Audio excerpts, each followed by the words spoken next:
Rhode Island. The winner goes to Boston and the Frozen Four and the MASH line, the line that began yesterday.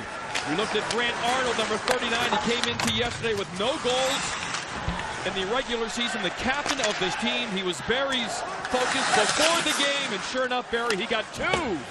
Well, he's the leader of this team. He's the captain of this team, and he showed them when they needed him. He got 2 goals, an empty netter, but he played hard all night long, banged bodies. It was great to see a guy that pays the price every night get rewarded with a couple goals. So again, the winner heads to Boston and plays the winner of the RIT Nebraska-Omaha game, which is coming up next here on ESPNU. We already know Boston University in North Dakota will play the other semifinal game Thursday, April 9th at 8:30 on ESPN2. Early icing. Boy, what a job Nate Lehman has done. Barry Melrose, first time ever this school has been to the tournament 2 years in a row. I thought his team was great yesterday. I don't know if they played a better game this year than what they played, especially in the second period. Miami had nothing going on at all. They're physical, they're fast, they've got a great defense, very solid, and by the way, they got the best goaltender in the nation. That's a pretty good recipe for success. Kevin Rooney takes the face-off. This line was great yesterday. He's outdueled by Daniel Doremus. The big line for Denver is on. Doremus, Heinen, and Moore. Here's Moore. He got the big 2-1 goal yesterday against Boston College. He's in the corner now, trying to get it back to the point. Joey LaLeggia, Hobie Baker finalist. Shot! Never got to John Gillies and steered into the corner. Taken by Heinen. Boston Bruin draft pick. Back to LaLeggia. LaLeggia dumps it backhand into the corner to Doremus, the big physical center, in front of Moore and Heinen, 2 very skilled wingers. Heinen from Canada, Moore from Southern California. Grew up watching Barry Melrose. Big Kings fan, and was really pumped to meet Barry the other day when we met with both players and coaches. And he had a great game yesterday. I thought he was awesome. He scored a goal. He was dangerous every time he stepped on the ice. Here comes Ty Loney, son of Troy Loney. Here comes Ty. Taken off the puck real nice by Josh Wallman, St. Louis Blue draft pick. And here comes Wallman, the freshman from Toronto. Gets it up. And here come the Friars. Wrist shot, glove by Gillette. Head coach for the Denver Pioneers. He was a great college hockey player, won a national title, playing with Paul Kariya on Kariya's line, Jim Montgomery. Well, unfortunately, when he went to the NHL, he had to play with Kelly Chase in St. Louis, so that was really the outside of the spectrum. The guy's awesome. He runs a great practice. That was one of the things he wanted to change when he went to Denver, the culture of the practice. He did that. I watched him yesterday. Really crisp, really fast, really intense, and his team plays like that. Butcher and Plant out on D now for Denver. This is kind of a smallish defensive core, except for Josiah Didier. They're small and very mobile, but can Providence take advantage of that with some physical play? Two goals yesterday, too, for Denver, the defense. So they're very mobile and they're active offensively. Here comes Ross Maurman. Loses control, and Providence will change all 5 skaters. Again, Providence's goalie is John Gillies, Calgary Flames draft pick. Thought about leaving school last year, returned, and here he is back in the NCAA tournament, and a chance to tender his team to the Frozen Four. The school hasn't been there since Chris Terreri led them back in 1985. Here's Arnold, the goal scorer from yesterday, part of this MASH line, and he takes it right to the cage, bowls his way, and Kyle McKenzie knocks it over, but since Arnold pushed him into the net, the faceoff comes outside the line. So again, these are the 2 schools playing for the right to go to Boston. Denver, 7 national titles. Providence, 0 in their program. So this is a bit of a David Goliath in terms of resumes, Barry. Providence had a bad period for a long time until Nate Lehman took over. They weren't really a power in college hockey at all. They weren't making the tournament. They certainly weren't winning any championships. And maybe now with Nate there, obviously the team he's got here this year, maybe that'll change and they'll get back with the big boys every year. Neville at the right point. Saved by Gillies, but it caught part of his mask. Penalty coming up on Providence. Shot wide. The Pioneers will go on the power play. Our officials are ECAC officials. They officiated the Miami Providence game yesterday, and they are back, and they have a tripping call. I think it's Monk on a hook, John. I think the shot came to the point. Monk had his man tied up. They're calling it a trip right there. Shot comes from the point. Good traffic in front. Watch 27 right there. Gets a stick. Yep. had the stick tied up well. As long as the player wouldn't have went down, I think he'd have been okay. But again, good defense, right position, defensive side of the puck, controlled his man well. That coach will never get mad at defense when making a defensive play like that. That was Larkin Jacobson. Again, part of that match line that was so good yesterday. Not only did Arnold score, but they drew penalties here. They take the body, and they give the skill players the power play and a chance to strike first. Here's Zajac. Yes, Travis Zajak's brother. LaLeggia down low to Moore. Moore to Heinen. Heinen back to Moore. Flyers looking to get it out. They quite can't yet. Heinen pokes it forward, back up to Moore. Here comes Moore. LaLeggia. Make that Zajac, I should say. Zajac walks the line. Moore. Back to Zajac. Shot wide of Gillies. Good job by Providence so far, not giving him any shooting lanes. And Doremus' job, he just stands in front of Gillis, so Gillis can't see the puck. So 19 just goes right in front of him usually. Beautiful play by LaLeggia, then gets it back. Threw it over to Zajac. His little one-time push shot goes wide, and Providence is able to clear. Great play by Parisi there on his backhand. He got enough of it to get it out in the middle. If he'd went up the wall where all the Denver players were, it would have been intercepted. ECAC officials, Peter Fiola, Kevin Curtis, Jim Briggs, Ryan Knapp, they have the lines, the last two. ECAC officials, they did the Miami-Providence game yesterday, did a good job, and they get the call today. Power play continues for the Pioneers. Tyloney out there now with Quentin Shore. There's LaLeggia still out there on the right point. The Butcher. Butcher. Saved by Gillies. Rebound in front. Another save by Gillies. And the whistle will blow. So early on, John Gillies is on his game as he makes a nice save through traffic. He made the initial save in the butterfly, and again, this is why you want a 6'6" goaltender in net for you. He came across with the legs on the ice and made the second save. Not many goaltenders can do that. Good puck movement. Again, LaLeggia goes back to Savage. Savage has been very good offensively. There's that shot through the middle, lots of traffic in front. He makes the initial save, and then he comes across with that gigantic stretch of the left leg. Magnificent save early in the game. Again, that just hits him. He doesn't see the puck right there. That's what he is supposed to be. He just gets in that area. He knows the shot's coming from the middle. He's just got to hope it hits him. It did. And then the athleticism took over. He made the great leg save. Big line back out there for Denver for the last 30 seconds. Butcher and Zajac on the point. Here's Zajac. Back to Butcher. Trying to find a shooting lane. Can't. Get up, get up, now get up. Zajac also trying to find one. Can't. Heinen. Shot wide. Danton Heinen, point blank between the hash marks. He wants a one-timer. Zajac goes back to Butcher instead. Back to Zajac. After 5 seconds called up for the penalty to give the guys a heads up, and Monk is out. Shot in front, rebound! And here come the Friars. Shane Luke had 2 goals yesterday. Here he comes. 5 on 5. Can't get around the D. And Heinen comes back to support. Tosses it up. Here comes Tabram now. Tabram put aside easily by Gillies. The match line back out there for Denver. But Ross Mauerman takes it. Up the right wing side. Beautiful play there as Brian Pino was trying to beat his man, but he couldn't. Mauerman knocked off the puck. Here comes Josiah Didier. Leaves it for Arnold. Arnold to Gillies, who gloves it and holds on. So early on, most of this action in the Providence zone. So far, John Gillies standing tall. It's Barry Melrose back with you. Let's take a look at how each team planned for success yesterday. Brought to you by Northwestern Mutual. Barry's man to watch for before the game was Grant Arnold, but he had yet to score a goal this year, Barry. No goal. We sort of bugged him about it when we met with him. He said he's had a couple empty netters, but he's always passed the puck off. Right there was a skilled goal. That wasn't just a guy shooting the puck in the net. There he is. Giving it a toss right there, letting us know that he remembers us questioning his ability right there. And he just wins the battle right there and throws an empty net. So no goals for 37 games, 2 goals for the biggest game of the year. And then Shane Luke also, under the radar guy, came through. Second period, I thought he was fantastic. That line was great the whole game, obviously Mauerman's line. But Luke was the guy who went to the net, really looked quick, really looked aggressive, scored the 2 goals, and really put Miami away in that second period. First goal so important in college hockey. Didn't help Miami yesterday. No, it didn't, did it? But it did help Denver in their win over Boston College. Here they go again, trying to strike first against the Friars. PC, as they're known around here.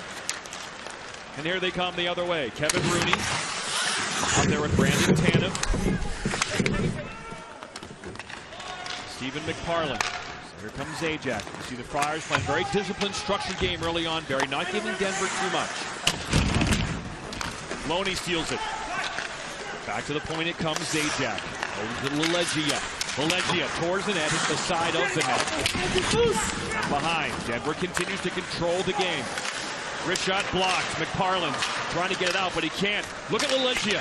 Sees the opportunity to pinch and keep it alive for the Pioneers. Yeah, that puck's got to get out to McParland. Should have felt the pressure. Just get it out over the blue line. He made a great play in the block.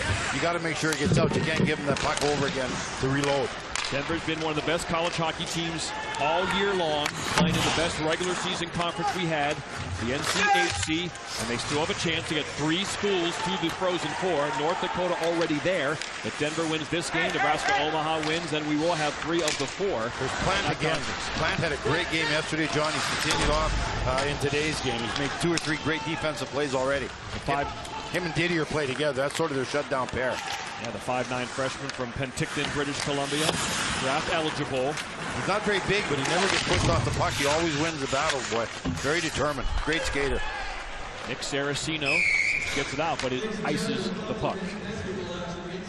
NCAA Hockey Championship continues in the regional finals. After our game, Cinderella Story RIT takes on Nebraska Omaha Midwest Regional.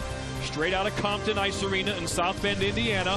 NCAA Hockey Championship Regional Finals right here on ESPNU. Last time RIT was in a tournament, they went to the Frozen Four. Ben Holder, our boy Blake Jeffreyon out there for that game. So a great day of college hockey here on ESPNU. John Butchergross, Barry Melrose here in Providence, and then we'll head to South Bend, and then we'll have our Frozen Four. Of course, ESPN2 has doubleheader Thursday, and then ESPN has the big championship game from Boston Garden on Saturday night. The Pioneers continue. They've had the puck pretty much this end the entire game. Just one shot on goal for Providence, and it was a long-distance wrist shot that was an easy glove save. But here they come out 2-on-2. Jankowski, Mongoya. Here comes Mingoya. Throws it.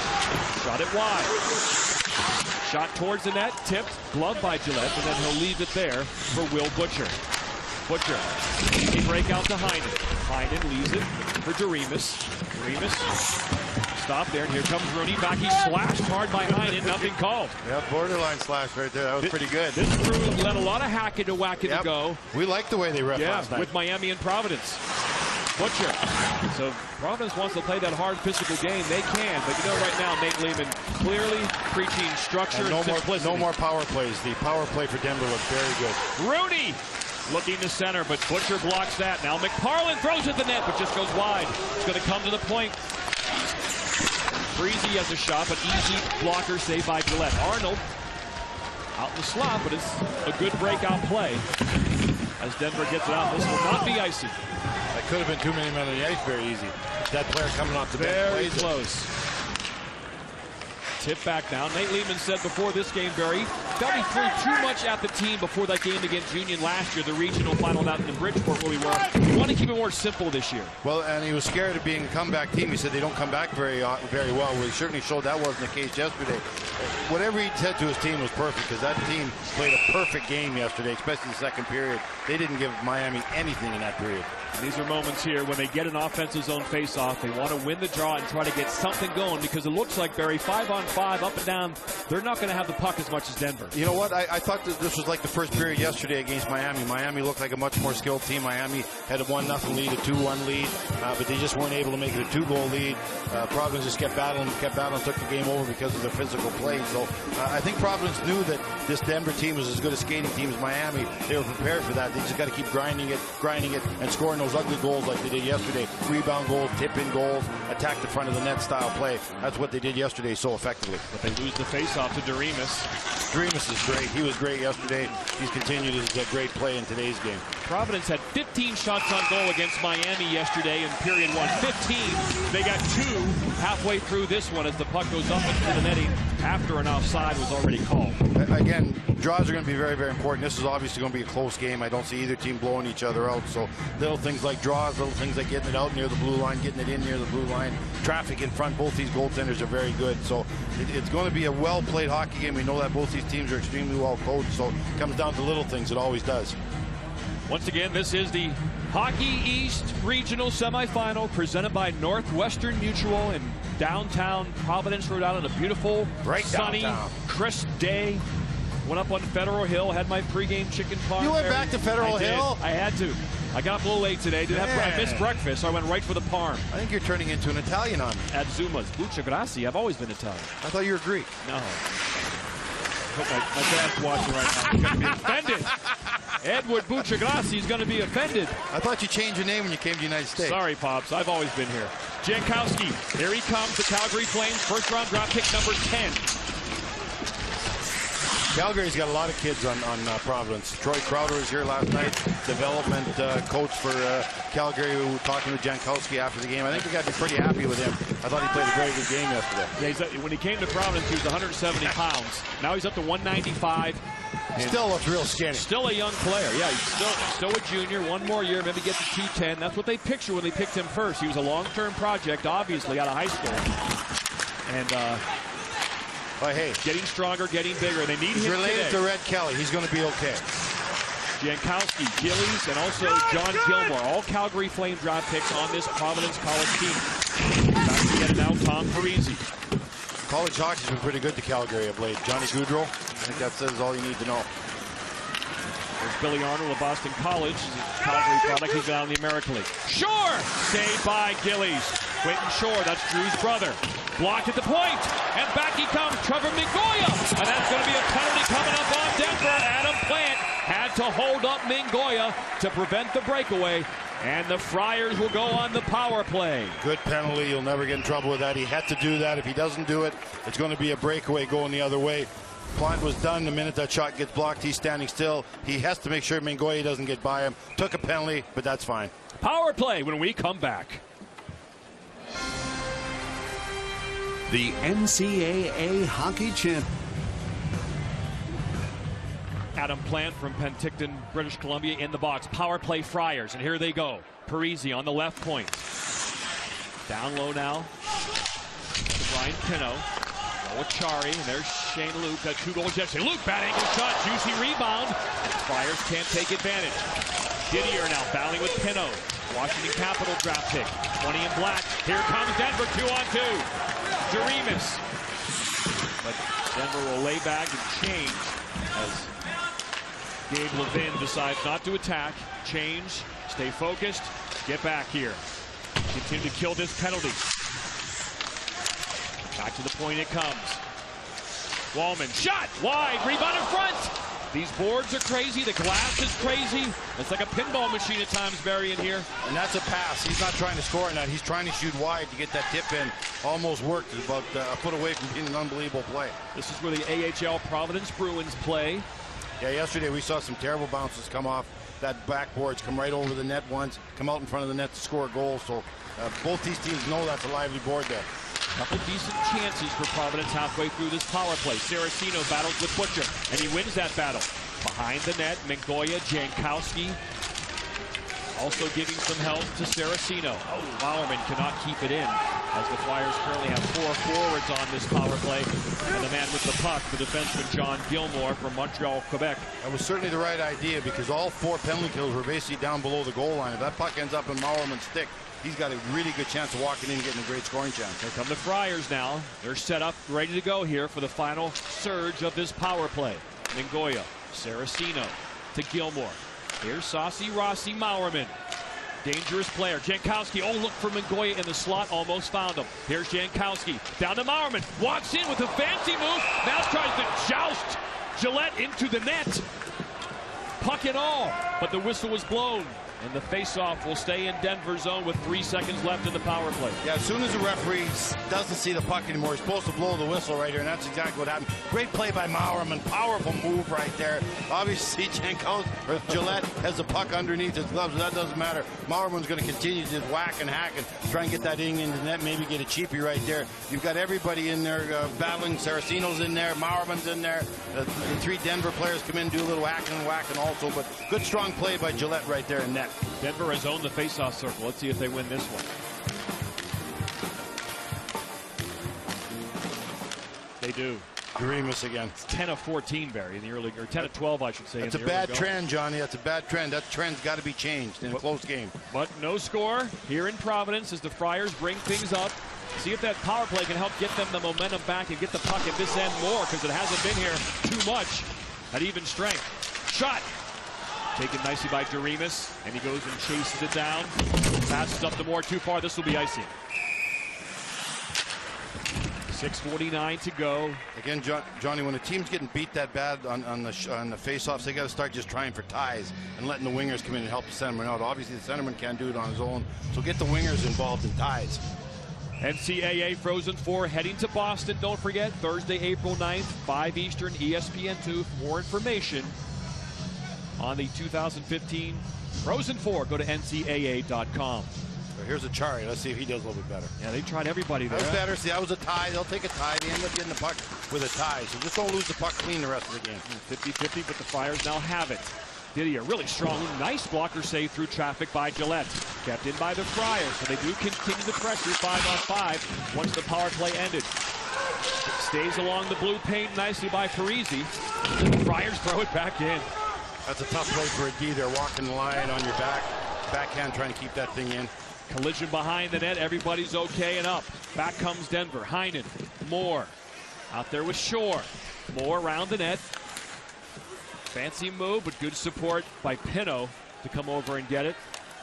And Tom Parisi, number 6. Good play. Good composure in that corner. Luke, but good job by Zajac in the zone. Again, almost too many men on the Friars. So a little collision behind the net, Barry, as Tanner Gillette gets upended. Well, obviously this time of year, anytime your goaltender gets touched as a coach, you hold your breath. And that was a little bit of a bang. It fell on his shoulder right there.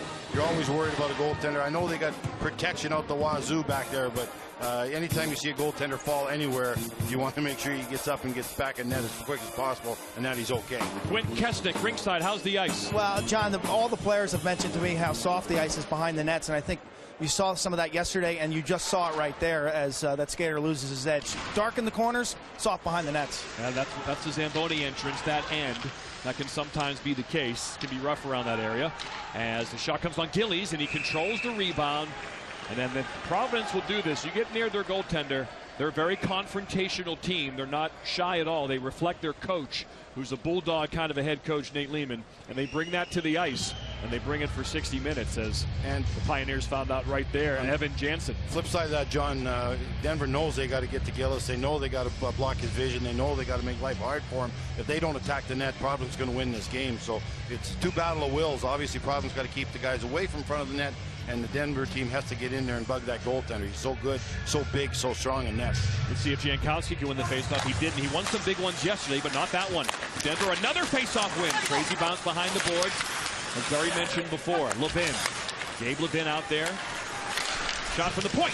Right to the belly of Gillies as Levin ends up at the point, the center, for a wrist shot on net, but Gillies gets it. This team will have a forward end up shooting the puck from the point, John, because the defensemen have so much freedom. You'll see defensemen go down in the corner and actually change positions with a forward.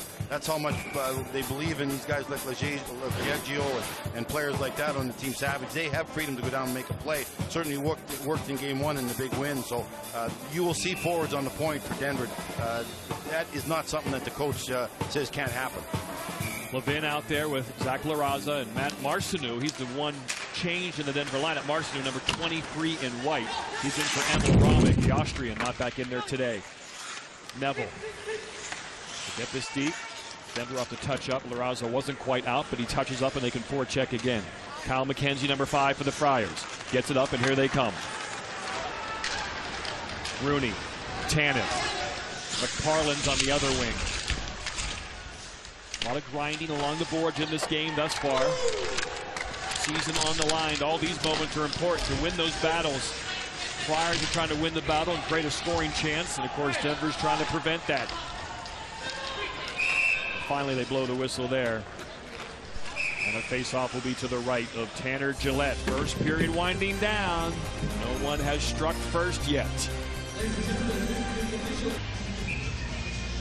Thank you, boys. John Butchergoss, Barry Melrose. Just got a Twitter question, Barry. Why is the Brown logo on the ice? Well, they're the host school.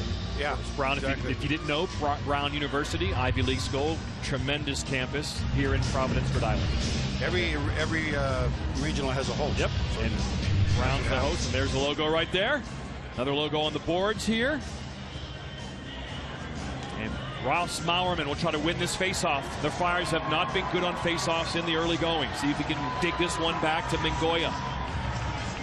Or number 4, Mark Adams, the Buffalo Sabre draft pick, right-handed shot defenseman from Boxford, Massachusetts, the senior. Shore gets so low here. Shore was actually lower than Maurerman, and Shore is much bigger than Maurerman on that draw.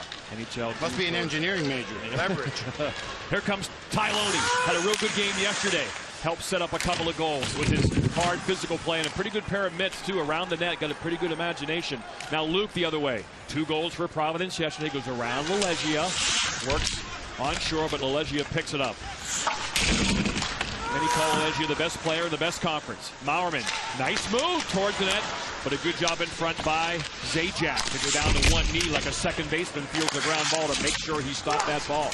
And that puck, Maurerman. Changed by Providence as they continue on. Backhand pass to Parisi. Here comes the defenseman. Stops. Back to Maurerman. He's got Monk right here. One-timer breaks his stick in half. Got to be careful if the Pioneers break out, but he's able to get over and make a change before Denver can come up. Providence just did what Denver does. The defenseman and forward changed positions right there. Got a good scoring chance off the movement. So 2 well-coached teams, well-structured. This type of game, Barry, I guess you just got to stay patient, right? You can't try to force anything. You got to do what you do well. Obviously, Providence is more of a grinding team, a physical team. They got to do that. Denver's got that skating ability. You got to make sure you keep moving your feet and using that as an advantage. So I think both coaches are happy with the way their team's playing this first period. Nice play by Jankowski to get that puck out of trouble and break it out. No one panics with the puck, John. They take that extra second, they make the right play, make the safe play. This is how you get winning championships and winning regional tournaments. Jankowski, just 6 goals this year in 34 games. That's obviously the next step Calgary and PC would like to see him make. Here come the Pioneers. Loose puck in front, but the Friars get it out again. 3 minutes left here in the opening period. McParland breaking out with Rooney. That's offside. And you hear the whistle. Again, Plant's such a good skater there. He can keep up with those 2 guys on the board. So he doesn't panic. He just gets on his horse, stays with them, and ends up getting an offside call because of his speed, even though he was in a bad situation defensively. Nate Lehman's assistant, a little to his left, is Steve Miller, man in the blue tie. He recruited most of these Denver players on the ice. Kind of a subplot to this story, Barry, as he looks out there. A lot of these guys he has relationships with. He recruited. He came to Providence last year, so now he works for Nate Lehman, one of the best recruiters in the country. But Steve Miller, interesting dynamic for him watching this game. Obviously, he wants Providence to win, but he feels for some of those players in white as Lelegia comes down. Well, when you do a good job, you move schools, John. You know, you get rewarded with a job in a higher organization or a more important job with an organization. And like you mentioned, he's done such a good job recruiting. Everybody wants him. Didier, the senior, met his dad the day before the game, came up and said hi. Doesn't have his name, kid's name in a jersey, though. I was a little surprised with that. Oh, yeah?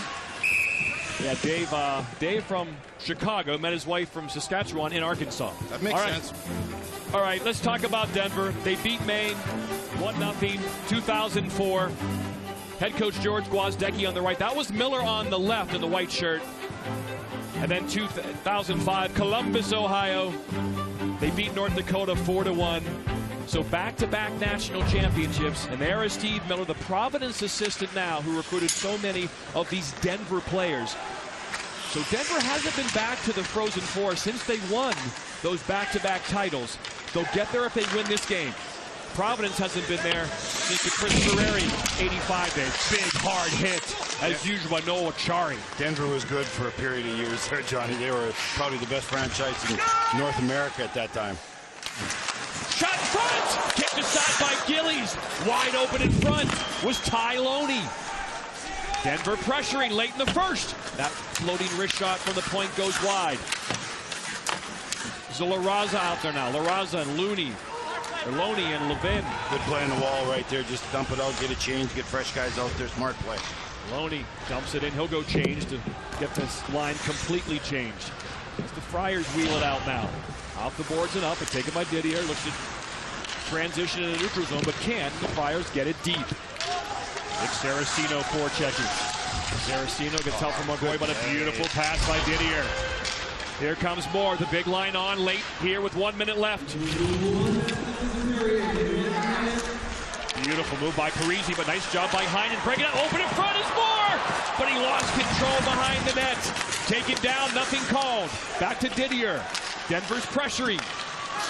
Plant wide on purpose to Moore. In front to Heinen, but he's tied up beautifully by Maurerman. Good job by Maurerman on Heinen right in front of the net. Maurerman gets it back, shovels it cross ice so he can change. So 5 fresh skaters for Providence the last 30 seconds of the opening period. I'll tell you, you got to do things quick. You got to do things strong. These two teams get on you in a heck of a hurry. Valegia hit high, keeps it in. Denver continues the pressure now. The line that started the period will end it. Jacobson and Tabram and Arnold. Hard hit. Backhanded out of danger. And this should just about do the first period. So Providence and Denver. The winner goes to the Frozen Four. And after one, no score. Tight checking. Couple of nice chances light for Denver, Barry, especially the man they want with the puck on his stick. Trevor Moore right in front of the net. Loney's a big body. He took it to the net. We saw Arnold do the exact same thing. It's no good being 230 pounds if you don't attack the net. Right there, great pass in front. You got to win those physical battles down low. Same thing here. There's the poke check we saw. There's the turnover. Denver did a great job of sticks and lanes right there. And Moore's down low, the most talented guy on the team, and it just goes off his stick. He was going upstairs, Johnny. Yeah, right up under the bar, baby. Looking to go forehand, backhand shelf, but Moore was unable to finish, and so the score remains 0-0 as the Providence Friar pep band looks on. And we're going to head down to Quint Kesnick. He's with Ross Maurerman. No score after one, Quint. Yeah, Ross, take me in your mind. You take the ice tonight. What's going on in your head? You know, it's a new year. We got this point last year. Trying to make the most of it this year. We got a great crowd here tonight supporting us and just trying to make the most of it. So, what was most challenging about that first period? Kind of came out a little slow there. They were all over us in the beginning there. We just got to get more pucks than that, get our feet moving in the second period here, and get back to work, get back to play our hockey. So, thanks, Ross. Thank you. Send things back to Matt Schick in the ESPNU intermission report from Charlotte in the studio. Here's Matt. Hey, Quint, thanks very much. Welcome back to the NCAA Hockey East Regional Semifinal, presented by Northwestern Mutual. We're less than 60 seconds away from the face-off in period number 2. No score after one. Very two disciplined, structured teams. Not a lot of great chances. It's pretty much try to find a lane and get the puck towards the net. I thought the Denver team had the best chances, although they only got 8 shots in this period. So obviously Providence doing a good job. Puck gets to the point. You're going to see good movement. There's Leleggia right there. Gets a shot. Gillis sees it the whole way. Same thing here. He sees the puck. If this guy sees the puck, he's going to stop it. But I do love the fact that Denver's getting shots from the middle of the rink and from the open area. I thought Gillis looked much sharper than he did yesterday. He looked big in net. Right here's the one save that he didn't see off the initial shot. He makes that great leg save. Right there, he's controlling rebounds very well. Even when he can't control, he kicks them away from where the shooters will be. And again, controlling rebounds. A team like Denver with their speed, if you're going to kick out rebounds, they're going to put them in the net. So I thought Gillis played very, very well. I thought Denver had a number of good chances. But again, only 8 shots to 5, so there wasn't a lot of offense, and there wasn't a lot of scoring chances on either team. Quint Kesnick, what's Jim Montgomery thinking after one? Well, he's happy with the puck possession and the scoring chances, but not the quality of the scoring chances. He wants them to get to dirty areas, take away Gilly's eyes, score some tough goals, be a little stronger in front of the net. So far, that's the only way you're going to get a goal. Both teams, again, very disciplined, very smart, very structured. Moore deep, trying to out-muscle, down low, Monk. Can't do it, good job by Monk to get it to McKenzie. Again, the first period, Denver came out and pretty much had the puck in Providence's zone as Ross Maurerman told Quint Kesnick for most of the first half of the first period. Then Providence made it a 50-50 period, but let's see how the second period starts with a big line. Moore, Heinen, good playmaker, Leleggia. Wrist shot blocked nicely by Luke. Only 8 saves for John Gilly in the first. Kenneth Gillette only had to make 5 saves. 5 block shots for Denver, 3 for Providence. Back the Friars now. Trying to get the puck deep and get some sustained pressure. Again, something they had very little of in the first half of the first period. We need that forechecking like we saw yesterday against Miami, where they're going knocking the first guy on his butt. Loose puck chances, rebound chances, physical battles to wear the other team down. Providence is a bigger team than Denver. They got to use that size. Again, what the Friars have done so well, Barry, they're getting in shooting lanes. Very good. And again, just giving up your body. They're that type of team. Right there, LaLeggia just has to go one side or the other. He just can't be stationary, or the Providence player will get in the shooting lane right there. Great example. Luke, known more for a goal scorer, shows a great defensive play by getting in the shooting lane. LaLeggia is a very tough guy to block a shot because he's so mobile. Moachari waved out of the zone, so it'll be Saraceno against Shore. And once again, Denver wins the faceoff and gets it out. But this will be icing again unless Ty Loney wins the race to the dots. No icing. And Denver with the pressure. Jansen, Loney wraparound attempt. Sitting in front, Shore shot. Didn't get there. Shore again.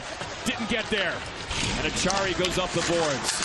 Couple chances, but again, the puck's not getting to Gillies. Good job by Providence, blocking shots and collapsing on their big goaltender. And here they come offensively. Pino, Washington Capital draft pick. Wrist shot, easy save off the Parisi. Wrist shot by Tanner Gillette. Well, we've just seen 3 good scoring chances for Denver, and not one of them got through. Here's that icing. You're going to see Loney win the battle, win the race. You'll love to see that. And then it's just Hunt on the puck. Denver's doing that. A nice little cycle right there. Loney takes it front of net, uses his size and strength. Again, there's the shot by Shore. One shot. There's a second shot by Shore. We've seen LaLeggia already get a shot blocked. So Providence doing a great job defensively. Unfortunately, they're getting no shots at the other end of the rink. So as good defense as they are, you still got to score a goal to win. Ty Loney, 6'4", 210-pound senior from Pittsburgh. Pops played for the Penguins. I think he's bigger than Troy. I think he's a little bit bigger than his dad. Mingoya, face off. Much better looking. Once again, Denver wins another face-off. Gabe Levin. That's got to change. That can't keep going all game long for Providence. Levin looking. Marshall shot. Save by Gillies. Rebound by Levin. Just goes wide. And a couple more chances by the Pioneers. Here come the Friars, though. Mingoya has Bowerman. Shot! Over the shoulder and over the net. Luke can't keep it in. And back to get it is John Gilmore. Here comes Gilmore dancing to the neutral zone. Still has it. Here he goes towards the net, but Plant deflects it behind the net. Looked like Dougie Gilmore there for a while. Careful here. Pioneers almost had a chance to break out. And break out on a forward, Brandon Tannen. But the Friars get it back, and here they come. Saraceno, just onside. Saraceno, his shot blocked, and Plant has it. Knocked down. Tannen can't quite reach it. They'll bring it over to Monk, who will transition and loft it back into Gillette, who will glove it and hold. So another good chance, Barry, by Denver. Good work by Gabe Levin. He set up the pass with the shot with the pass. Then he went right to the net. No, you're exactly right. Good puck movement. There's the drop we're talking about. That's through traffic. But again, I really like the way Gillis is moving. He was square to the shooter on the first save, and he was square to the chance on the second shot to miss the net. So the goaltender's doing the job for Friars. Looks much more confident than he did yesterday. That's bad news for Denver. The good news is Denver's getting the majority of the chances again. But still, they've had a lot of rubber at the net. They've only got one shot registered on the scoreboard this game or this period. So the shots aren't getting through to Gillis right now. Denver is the home team by seed, so they have the last change, and Jim Montgomery will throw out the big line once he saw who Nate Lehman put on the ice for this offensive zone face-off. Mingoya has it. Number 9, turn, throws it towards it. Pad save, rebound in front. Mingoya has it again. Gillette didn't see a thing. He went down the butterfly. We can see the puck just kind of kiss his pad very gently. But that was a replay of last night. That's how Providence scored their goals last night. You know, the one chance didn't score. The rebound came out. If they didn't score in the second rebound, they scored in the third rebound. There's a loose puck right there. There's the battle. Rooney's right there. You see him fighting for it in tooth and nail in front of the net. So that is Providence hockey right now. That's what Jimmy Montgomery is scared of. If Providence starts playing like that and getting those second, third chances on Gillette, that's bad news for Denver. That's got to be stopped, those second and third chances. So once again, Jim Montgomery, last change. And he definitely is kind of a line-matching coach, Barry, as he took the late change. Once he saw the Mauerman line out there, or the Chari line, I should say, then he brought out his MASH unit with Jacobson and Arnold. a physical line for Providence. He wants to match that. And again, I think they want to see Denver do some banging. I think they don't want to see Providence take over the physical play. Denver wants to be a physical team in this game also. Monk can't control it. Here comes Arnold, the captain. No goals entering yesterday's game, and he left with 2, the second an empty netter. Couldn't you have said the hottest goal scorer for Denver in the tournament, John? Can't stop him, Barry. You can only hope to contain him. It's the power of the beard, John. It's the power of the beard. Here he comes. Jankowski, though, stops him, but back comes Doremus now. Arnold will make a change so they get that big line out there completely. Moore, Doremus, and now Heinen is out there. He wants it, doesn't get it. Moore chases it down towards the net off the skate of Doremus. Mauerman will run it down, chip it high off the glass and out. Let's see if it makes it all the way down. It doesn't. No icing. But Denver quickly transitions, which they do so well. Turnover. Here comes Moore. Moore has Heinen and Doremus. Doremus shot. Got nothing on that one-time attempt in the slot. Never got to Gillies. Moore still has it. Back to Doremus. Stops in front. Great play. No stick. No stick for Florentino, the defenseman. See if PC can get it out. Hit hard by Moore, but the Friars are able to escape. However, Florentino cannot get to the bench. Long second period change. Defenseman without a stick. And usually a forward gives him a stick. No one did in that play, so you don't want to see the defenseman without a stick. You'd much rather have a forward up top without a stick. Jankowski, nice play to glove it and then ram it against the boards high. See if Florentino can get off the ice. He's waving, he wants off. Why would he just skate to the bench now while they have the puck? It'll take 2 seconds. He skated over to get a stick. It wasn't broken, it was dropped, so he was able to get over and get it. Now he has the stick, and now he'll be able to change. Back behind the net. Hobie Baker finalist Joey LaLeggia. Edmonton Oilers draft pick, gets it up. Here comes Plant, the other defenseman. Hit hard by Tanev, and the Friars get it right back out again. Again, only 16 shots combined in this game so far. Providence had 15 in the first period against Miami yesterday, but they're playing a good, patient game. Here comes Loney. Ty Loney stops, turns on his knees, drop past LaLeggia, shot! Never got to Gillies. Again, the Friars continue to collapse. Here comes LaLeggia. Again, wrist shot just misses the net. It's loose in front. But nice job in front by Saracino to get it out of danger. And you saw how quick those boards were. That puck was out in front of the net in about a second. Gilmore shoved down. Good check. Nothing called by Loney. And Denver transitions back. That looked like it was offside, not called. Loney, shot, saved by Gillies. Wow, that was close. But again, had that been a goal, they could have reviewed that. That did look like offside. It looked like Loney was over the line. Looks like he was way over the line. There's a good shot. Gillis is out challenged and controlled the rebound really well. No review necessary. We stay scoreless.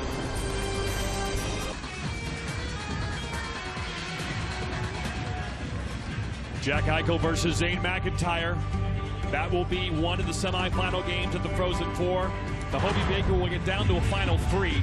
I think those two will be in that final 3. We know Eichel will, and I think Zane McIntyre is going to sneak in there. He's had an incredible year for North Dakota. One reason why you would consider them the favorite, I think, Barry, at this point. Over Eichel? No, the team. North Dakota is the favorite. I think Eichel is the favorite to win the Hobie Baker, but I do think McIntyre will be in that final 3 once they get down to that. And then North Dakota, I think, because of McIntyre's play, probably the slight favorite right now to win it all, although the BU... North Dakota's been favored a lot of times to win it. They haven't been able to for a while. And BU has won a Bean Pot this year in the Garden. They've won the Hockey East Tournament in the Garden. It's been a great hat and T-shirt season for the BU Terriers. They're winning everything, and they could do it again in Boston. It would end quite the storybook freshman year for Jack Eichel, first freshman Hobie Baker finalist in 12 years. Here comes Trevor Moore, number 8. He scores big goals for this team. They'll be looking for him. Denver trying to make their first Frozen Four since 2005. Doremus, one-timer, goes wide. LaLeggia thought Zajac was on that right point. He wasn't, so he has to go back and get it. Good puck movement, though. That's a good shot area. Moore's getting behind the defense for Providence right now. He's done that 2 or 3 times. He hasn't been able to finish yet, but somehow he's sneaking behind that defense. They got to watch for number 8 for Denver. He's too slick. The winner of this game goes to the Frozen Four. Denver hasn't been there since 2005. Providence, 1985. And the winner will play the winner of RIT in Nebraska-Omaha, which is up next year on ESPNU. Here's Moore. Doremus blocked again by the Friars. Stefan Demopoulos with the beautiful block. And here comes Jankowski. Watch out for him. Number 10, Jankowski shot just wide. Gillette never saw it. Friars pouncing in front. Wrist shot, wide! Jake Wallman with the blast. Best chance for the Friars. Wallman again goes wide. Best chance for Providence to score is happening right now on ESPNU. Demopoulos, shot, saved by Gillette. Almost stuck under his left armpit. Without a doubt, by far the best 30 seconds of the game for Providence. They were attacking, they were finishing battles, they were winning it, they were going to the front of that. Jankowski, this is what you want out of him. Calgary scouts will really be excited about that move. Walking the line, waiting. Same thing here, the puck ends up going to a point. Shoots it high. The guy was coming out, the Denver player, he had to shoot it high. Just missed the net in that situation. One more shot from the point, gets deflected wide, but great energy by Providence. Good hunting the puck by Providence there. Best streak of the game for them. See if Ross Mauerman can win the faceoff and continue. He doesn't, and here comes Denver. Boy, they break out so well once they win a lose all your momentum. You lose that draw right there, you lose all your momentum. Mash line back on. Arnold, Tabram, Jacobson behind that, trying to grind one out here. Arnold got his first 2 goals yesterday. Just 3 goals for Tabram, just 5 goals for Jacobson. But this could be the kind of game they get one. Saved by Gillies. Here come the Friars. 3 wide. Turnover. Arnold steals it. Here he comes. Looking towards the net. Shoulder saved by Gillies. Jacobson goes down. Nothing called. Back comes Providence. Mauerman changes. So no help for Luke as he dumps. He'll change.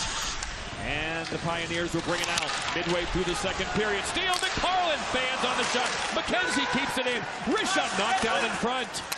Rooney by Arnold, nothing called. Room.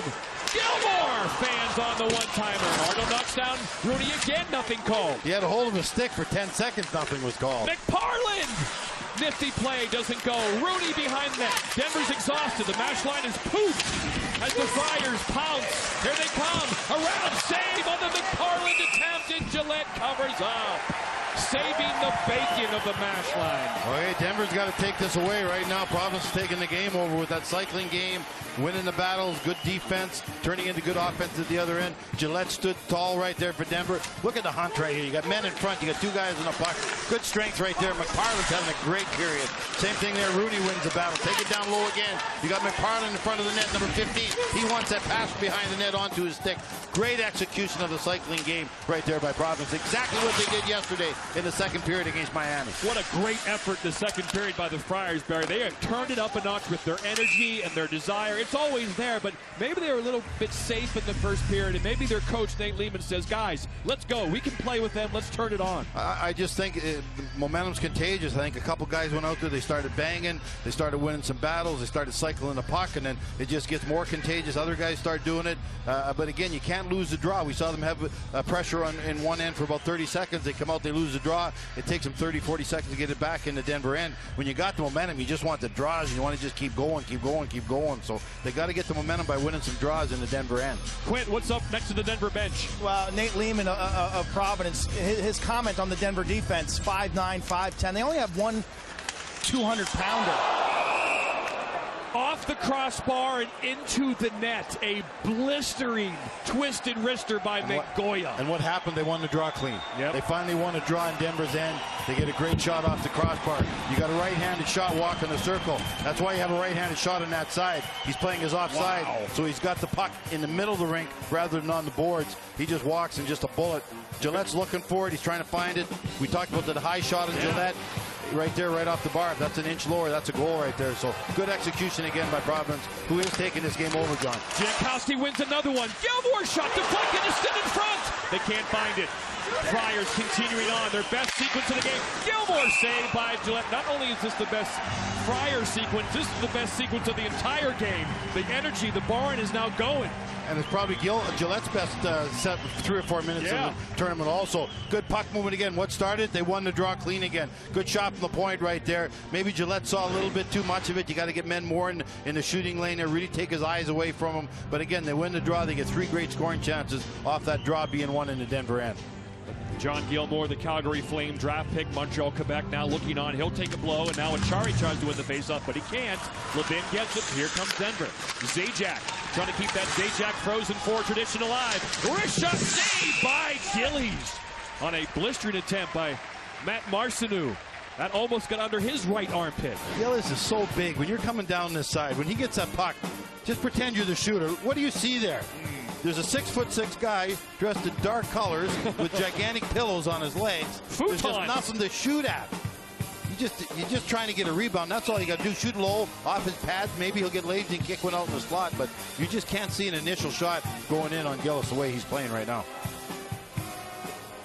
Face off to the left. The Pioneers will now try to turn the momentum like Providence did on them in the first period. Get it back. You got to get it back, John. Friars now own the first half of the second period, but still no score. Here's more. Dangerous. Dancing. Trying to get around. Still has it. Sauces it back to the point. Zajac shoots it wide on purpose. There's nothing to shoot at in shooting lanes right now. The Friars are collapsing on John Gillies. Achari looking, flicks it up, and he cannot get it to Brian Pino, who was looking to release. And that puck goes into the netting. Wow, we're just getting warmed up here in Providence. Midway through, the game has come alive on ESPNU. Lehman's Providence College Friars, no score against Denver. The winner goes to the Frozen Four in Boston. The last time Providence was in a Frozen Four back in 1985, they lost in the championship game with the Cooper-Ellsbury. I hate the Cooper-Ells. I've always hated the Cooper-Ells. Chris Terreri, Rhode Island native, West Warwick High School, Player of the Year in Hockey East, made 60-plus saves in that triple overtime win in the Hockey East tournament final against Boston College in this building. It was then known as the Providence Civic Center. And Terreri, a legend in Providence College Friar hockey history. He doesn't look quite as big as John Gillis, does he? In that. Looks like a father-son game, yeah. But boy, what a competitor he was. Of course, went on to the NHL. Yep. And New Jersey Devils. On a cup team one year. Cups, yep. Brought the cup back here to Rhode Island when he did. No score here. John Butchergross, Barry Melrose, the winner, will face the winner of RIT in Nebraska-Omaha in Boston. That will be game one of the Frozen Four on Thursday, April the 9th on ESPN2. Game two will be North Dakota in Boston University, an absolute epic prime-time battle on ESPN2. The winners meet on Saturday on ESPN. Prime-time Saturday night college hockey. It will be a special, it's already a special Frozen Four, and after today, it could only get even more special. We'll be there for you in Boston, calling it a week from this Thursday. Here comes Denver. Almost a 2-on-1, but Jankowski makes a change off the bench to make it a 2-on-2. Moore goes down. Not called as they go into the corner. These ECAC officials are letting them play. That could have been a too many men on the ice penalty against Providence, because the one man went into one door and the other guy came out the other door. He gave himself about 20 feet on that change, which saved a 2-on-1 being created. Again, let's see right here. I think that's a good no call. I thought the stick was between his legs, but it wasn't. It was to the side. So I think that was a stumble by Moore more than a trip. This is too good a game. I want this game decided on a real. If it's a penalty, like a real penalty, I don't want a tic-tac foul being the deciding factor in this game. It's too good. The players are playing too hard. Marcineau, Levin, LaRaza out there. Marcineau back to Butcher. Butcher throws it. Florentino deflects it. Here comes Jankowski. 3-on-2 developing late. Mingoya goes to Jankowski. Jankowski's back to Mingoya. Jankowski looking to pass that puck to Luke, but he was well covered. He probably would have been better off shooting. LaRaza in front trying to get the defenseman. Butcher crashing the net. Marcineau with it. Throws it. Levin back to Marcineau. Back to the point. Wrist shot. Butcher never finds Gillies, who didn't see it. There. Not one bit. Didn't even know where it was. LaRaza, big, strong body. Scottsdale, Arizona kid. That hockey hotbed. Austin Matthews has a big decision coming up. College hockey or junior. We hope he picks the college hockey. Some compare him to Jack Eichel in terms of ability. That should be all the way down. It is offside. It's not. They'll point at the dot just outside the Providence zone. So Providence trying to get to their first Frozen Four since '85. Denver trying to get back to their first Frozen Four since 2005. Their assistant, David Carl, you might know him. That's Nate Lehman, head coach for Providence. But David, of course, that's David right there. His brother Matt won 2 consecutive natties, and then the Hobie Baker.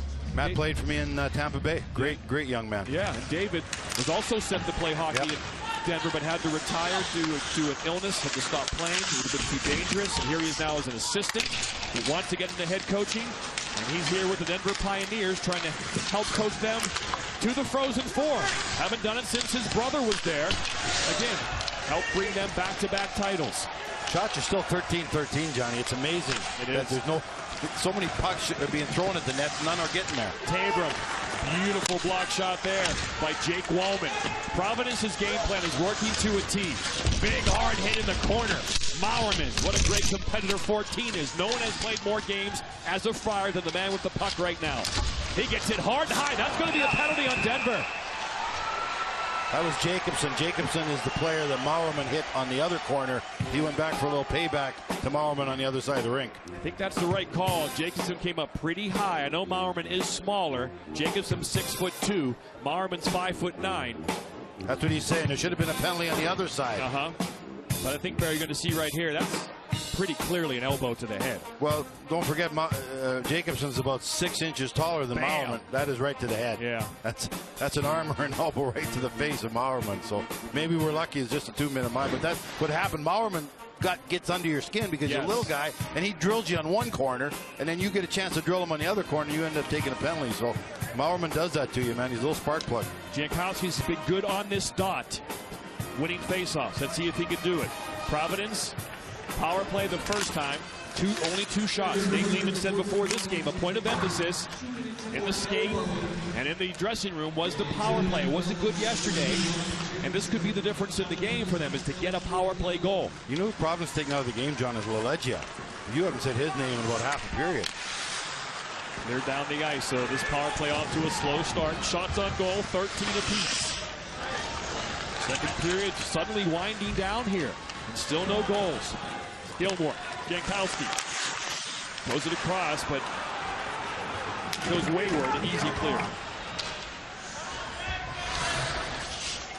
2 things you can do. You either carry it in like Providence is trying to do right there. It hasn't been working the last couple times, or you got to wrap it in there and go get it with a couple bodies. So like that, there's the dump in. There's the 2 different ways of bringing the puck, and now you got to go get it. Jankowski does, but he throws it to Jansen, who's going to easily clear. So nothing going for the Friars here in downtown Providence. Their fans are out in numbers, but they've only had that one burst to really go crazy and cheer. And the thing is, if you get a bad power play like this, the other team isn't scared to take penalties then. They can be more aggressive. They don't respect your power play the way it is playing right now. So yeah, this power play I've shown. It looks like looks like 20 miles of muddy road right now. Here comes Luke, though. Luke just misses off a blistering wrist shot, kept in by Wallman. Wallman, the St. Louis Blue draft pick to Luke. Luke had 2 goals yesterday. In front of Chari. Score! Nolan Chari, the Rhode Island native, makes it 1-0 Friars. Well, that was about 10 seconds that the Friars finally got the puck into Denver zone and got it settled down. Achari had a great game yesterday around the net. I thought he was spectacular. He was strong, and you're going to see why. He gets set up on this power play. Puck goes down in the half wall. Now, when he gets it right here, Achari's inside the net. He wants it on his forehand right there, and he goes right to his backhand before Gillette can get settled. Gillette's there in plenty of time, but he's not tight. His legs aren't together. He goes right between the wickets and just barely gets over the line. Doesn't even make it to the back of the net right there. So that's how much Gillette got of the puck. He just wasn't able to squeeze it completely shut. And there's a big goal on a power play that's going nowhere for Providence. And back they come again! Backhanded by Rooney, blocked wide. So Nolan Chari from Johnston, Rhode Island. Nate Lehman told us he's the most dependable player on this team. Never has to worry if he's going to show up. And he shows up here to give PC a 1-0 lead late in the second. And they continue the pressure. That, of course, was a power play goal. Tanev in front doesn't get all the way to Rooney, and back come the Pioneers. See if they can respond. They did yesterday against Boston College. Late in the first period, Trevor Moore scored with under 7 seconds left. Back comes Rooney. Kevin Rooney, Kent, Massachusetts. Smart play right there. He was tired. He was gassed. Let the puck go, get a French man on. Look at Moore. Dance through the neutral zone. Tees it up, fakes, toe drags. Tries to get it over, can't. And the Friars will get it out of danger. Late second period, the ice not as good. That puck will stop. Jankowski pressuring. Long reach. Jansen goes it to Loney. Loney will chase down Colin Parisi. Parisi, the New York State native, rings it around, but kept in by Didier. Hard shot. Flutters to the left of Gillies. So the Friars have that all-important first goal. Jansen throws it with his glove, but the Friars touch it first. No hand passes allowed anywhere in college hockey. Pass in front. No pioneer there, but Parisi almost tipped off him. That's what you're worried about, the defenseman knocking it in. Shot wide of John Gillies. Denver cannot generate shots. Neither team can generate shots like they did yesterday. It's a different kind of game. Loney tried to go to Didier, blocked by Mingoya. Here comes Loney. Penalty coming up on Providence. And the Pioneers will go on the power play. It's a hooking penalty on Providence. And Denver, with 3:41 left in the second period, has a chance to tie it. Providence seems to be able to handle the speed of Denver. They just doesn't seem to be able to handle Loney's size and strength. So that's who's giving them trouble, John. Noah Chari makes it 1-0. But Denver will go on the power play when we return.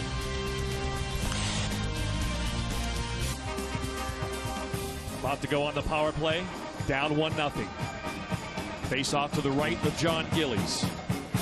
ECAC officials have done a good job on the ice. Barry, Peter Fiola, Kevin Curtis, the Lineys, Jim Briggs, Ryan Knapp, and they just called the penalty to give Denver the power play to try to tie this game up. Right, we need more. We need LaLeggia right now. These are the guys got to really pick it up for Denver. Doremus kept in there by Zajac. Trying to become the fourth Zajac brother to reach a Frozen Four. That's a good record. Yeah, Travis, Darcy, Kelly, who was with Union back in 2012, have already been there. Travis and Darcy with North Dakota, of course. This might be the first defenseman, though. Nolan on the right point of his power play, but a great job by the Friars to get it out, trying to survive this penalty kill. Here comes Moore. Net by Monk, the defenseman. What a great job by the defenseman. And not take a penalty. That's very important now. You got to be really careful not to give him a 5-on-3. Providence trying to return to the Frozen Four for the first time since '85. They lost to RPI in the final at Joe Louis Arena. Adam Oates is on that team for RPI. Down goes Zajac. Nothing called. Look how deep the defenseman is in there. Covering for him is Hyman, but now there's 4 Pioneers within 10 feet of the puck. See if they'll blow this dead here. Nothing's going on. Doremus throws an extra joust after the whistle blows, but nothing called. College baseball on ESPNU continues Thursday. SEC matchup as Mississippi State plays host to South Carolina, number 8 in the country. 8 Eastern, ESPNU. Watch ESPN as well. Love the college baseball. SportsCenter's top 10 this time of year is just decorated with just amazing diving catches from college baseball as the ultra competitor Daniel Doremus doing some after the whistle jousting. A little frustration there, a little bit hacking and whacking, a little bit of talking, nothing wrong with that. Let everyone know you're ready to play. He was great last night. I thought he's had a great, very good, strong game so far today for Denver. Butcher, LaLeggia at the point. Ice getting tough here late into the second period. One-timer, LaLeggia.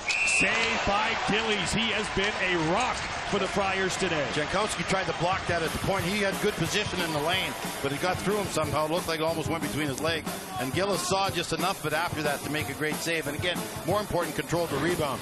Again, giving up your body and you're shooting. And watch the puck go side to side. Number 10, Jankowski comes across. He was in the shooting lane. You got men in front of the net. You got traffic in front of the net. You got legs and arms and pants in front of the net. But Gillis went down, found it, controlled the rebound. Great save. Face off. 50-50 face off, but dug out nicely by Loney. Gets it back to LaLeggia. Butcher looking LaLeggia. Back to Butcher. Across, but stick in the lane. Here comes Tanev. He's got some wheels. Tanev, shot, save, rebound, knocked away. Great back check there by Butcher. And here come the Pioneers. Shore, Quentin Shore, back to LaLeggia. Butcher's open for the one-timer. In front, La Raza, saved by Gillies. Blast, block, shot by Tanev, and into the netting and into the crowd. End-to-end action at the Dunkin' Donuts Center. Well, Rooney was following him up right there, and Rooney wanted it. He was giving the beaver tail. He was banging his stick on the ice. He wanted to drop pass, but I think that was the right play. You're going to see the puck go side to side. There's the chance. There's the guy taking off, and you got Rooney. See him dropping, banging his stick on the ice. That's a beaver tail. He wanted it. Now there's the turnover going the other way. You got Butcher. You got that quick shot in the middle. Comes back to Butcher, and he just wires it. Great job right there. Great job defensively by Providence.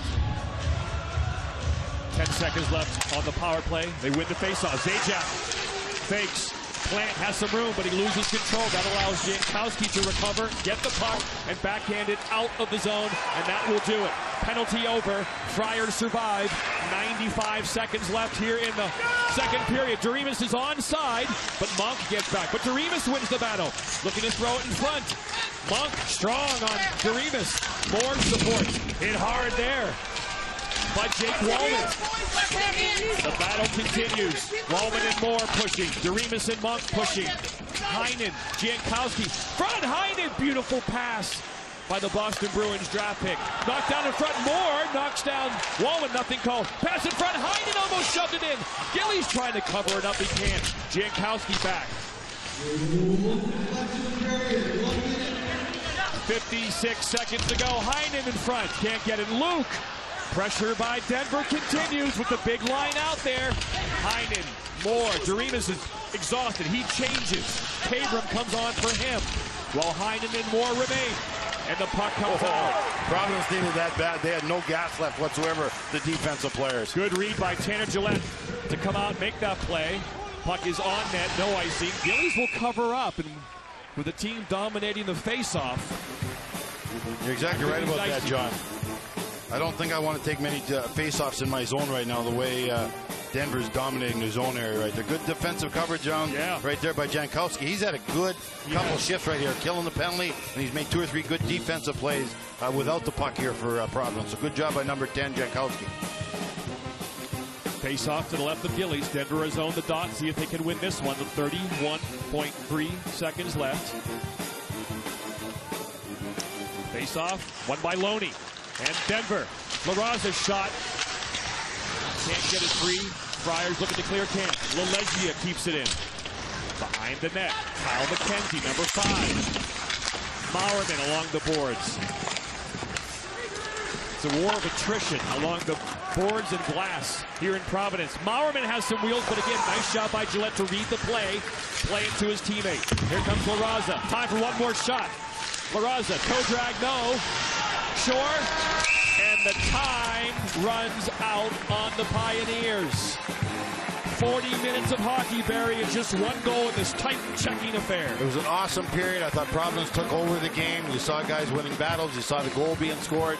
You saw them blocking shots. They were in the shooting lanes. They were giving up their bodies. They were doing the exact same thing they did yesterday in the second period when they took over that game against Miami. We talked about getting in the shooting lane. Watch right here. Right in the shooting lane. Puck is blocked out to get to the net. Same thing here in the shooting lane. And again, that just means that you're where he's shooting it. Make him change his shot. Make him alter his movement. Same thing here. Here's the goal. We talked about Ochara. He just goes to his backhand really quick.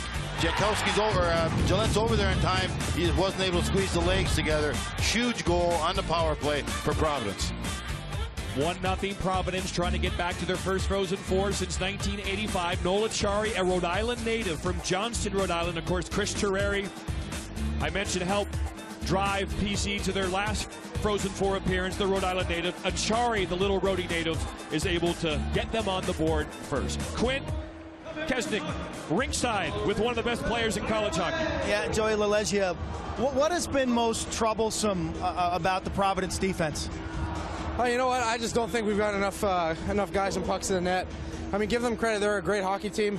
They know how to play D, and they got a great goalie back there, but we got to do something different going into the third. Yeah, what is your role going to be in turning this game around? Score a goal, create a goal, and play the best defense I possibly can and help our team transition the puck up ice and create some more offense than we have been.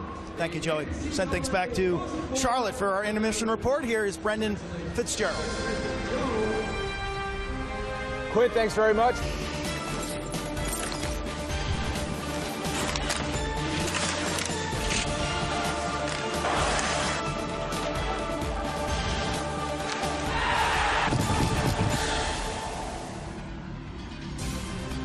Welcome back to the NCAA Hockey East Regional Semifinal, presented by Northwestern Mutual. Providence College trying to go through 2 NCHC teams, Miami and Denver, to reach the Frozen Four. Noel Acciari that man has the only goal of the game, Barry. John, sometimes you can do everything right if you're a penalty killer and it still comes back to burn you. Right here, you're going to see Providence bring the puck in wide. Everything's good. There's the penalty killing box, if you want to call it. My wife would call it a diamond because she likes jewelry. But that's exactly where you should be. There's no harm done here. He shoots the puck because he's got nothing else to do. So now it goes outside. Now watch what the penalty killers do. I love this right here. See how he takes the middle of the rink away from the man with the puck? That's perfect execution of penalty killing. That man is not going to get the puck in the middle of the rink, so he has to go down the half wall. That is great execution of penalty killing. So the puck goes down the half wall. Everybody's where they should be. There's the box. There's the diamond again. But at Chara, see where he wants the puck. He's showing the man, I want it on my forehand. I want it on my forehand. Puts it on his forehand. 2 quick strides. He goes out to the front of the net. And Gillette's there in plenty of time. He just can't squeeze the legs together. So great penalty killing turns into a goal against for Denver. Now they're in a hole. They got to catch up. Last time Providence made the Frozen Four again, 1985. Chris Terreri, Pilgrim High School in Warwick. And if they're going to get there this year, it could be a goal from a Rhode Island native, Nola Chari. His only tuck has made this a 1-0 game. Big line for Denver. Heinen, Doremus, and Moore. Jim Montgomery and the Denver Pioneers looking for this line to perhaps get the equalizer. Early in the third, the longer this game goes, the more the tensions rise. Providence, disciplined, gritty, with a great goalie, is in perfect position to pull off the upset and reach the Frozen Four just up the road in Boston, about an hour away from us here in downtown Providence, Rhode Island. John Butchergross and Barry Melrose. And here come the Friars, 1 minute in. Tandem shot deflected high into the netting by Plant. Quint Kesnick, rinkside. And you can really feel the tension building down here. Jim Montgomery to his guys in the hallway. Don't get emotional. Do your job. It's our time to win a big game. We are the fresher team. Reference the fact that this Providence team didn't get out of this rink last night till 10:30, 11 o'clock, trying to play kind of a psychological game with his guys. Let's go hunt. And that's been their mantra all season. Yes, it has. Only one win when trailing after 2. Providence only 1 loss when winning after 2, and that was the first time that situation arose this year. They were leading Ohio State after 2, lost the game. Now they've won 16 straight games. The Pioneers will try to pick the lock that has been this team defense of Providence, and then the big stopper. And just in case he's not going to take any chances, John Gillies will hold it, take the face off. Even if his team loses it, at least they're in position to be in front of them. We've been talking about draws all game, John. We've been talking how, for the most part, Denver's been the better team on draws. It seemed like winning a couple draws got Providence going, got them a couple good scoring chances, got some momentum back. So, again, you got 18 minutes left. Draws are going to be huge wherever they are in the 2 defensive and offensive end zones. So we'll see if Denver can continue to dominate. Face off. They actually won that one. Won that one, but taken by the Friars. Luke chips it. Mingoya chases Butcher. Butcher, number 7. He's been on the last 2 U.S. World Junior teams. Number 7. The Colorado native just turned 19 years old, or 20 years old, I should say, in January. Mingoya was behind the red line when he tipped that. That'll be icing. No, now they wave it off. That was about 3 feet. You're right. He was behind the line. The back line, he put his arm up, but the front line, he waved it off for some reason. Battle continues on the sideboards. Here come the Pioneers. Trevor Moore goes around Gilmore. He's pulled down. He draws the penalty. Gilmore doesn't like it. He says he grabbed me and fell down. But the interference call is made. Well, let's see if the stick's between the legs, because usually the old corkscrew, if the stick's between the legs, it's going to basically called every time when a forward's coming down a defenseman. That's what, guys my age, that's what you were taught. Put your stick right between the legs. You're exactly right. Between the legs, that's going to be called all the time. That's a good penalty. Yeah. Johnny Cochran wouldn't get you off on that one. That's a penalty. So in the box goes Gilmore, and let's see if Denver can tie it on the power play. Legia and Zajac on defense, and the Doremus, Heinen, Moore line stays out there.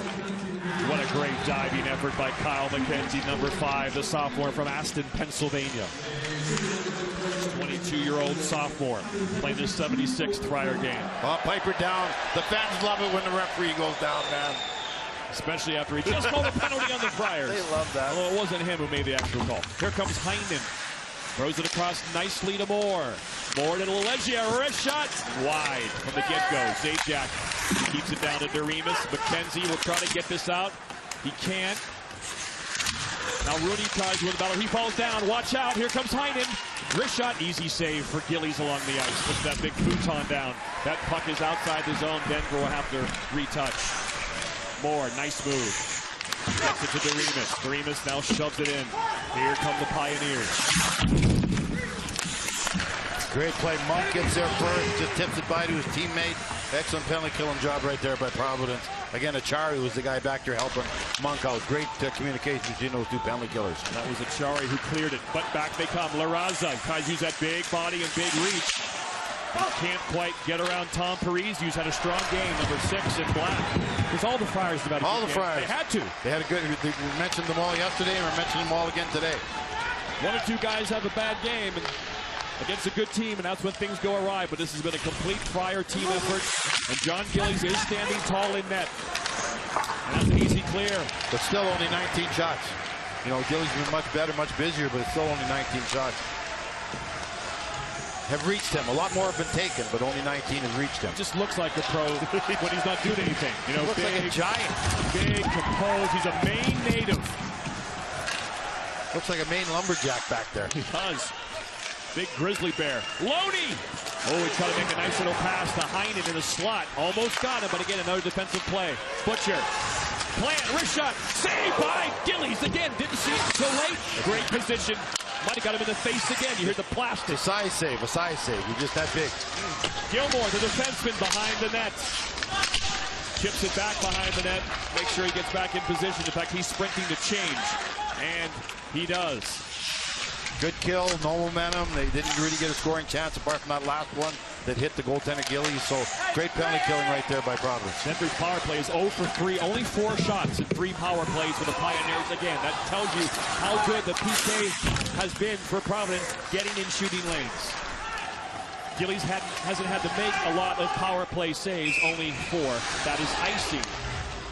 Here's that shot, Barry. He goes down to the butterfly, keeps himself big, and he takes it off his torso or face. And these are what goaltenders are taught. Get in the Bam. shooting lane. If you can't see it, just make yourself big. Get your stick on the ice. Get your pads out flat. Take the bottom of the net away.